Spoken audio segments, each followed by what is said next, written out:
Hey guys, happy Monday. First thing, I figure out this magenta alga, then I find this green alga, which I will change to orange later. And most important, I found this pink alga that was very useful to take a trade, and yellow alga. All these algas, they help me to take a trade, and it was way easier today to identify them. So I have this orange alga buying plus 20-day moving average on yes, and plus we breaking out from pink.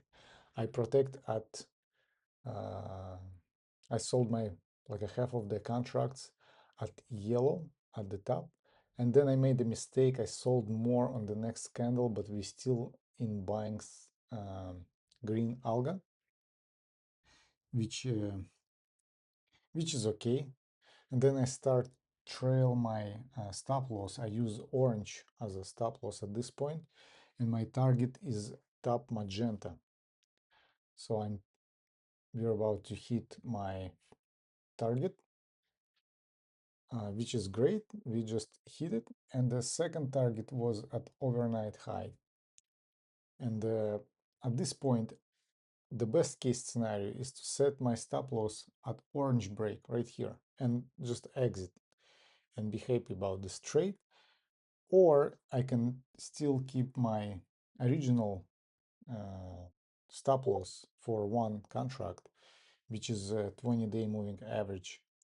But I just went somewhere in between and I got stopped. As you can see, I was like, okay, should I move here or here, which is a mistake. You shouldn't move your stop loss. You should decide it once and stick to it. So I'm going to be stopped right here on the next candle, I believe. Yes, I got stopped, and as soon as I got stopped, the market went up nicely, which is okay. Next time, I think it's the best approach to exit at orange and then just re-enter when we broke teal.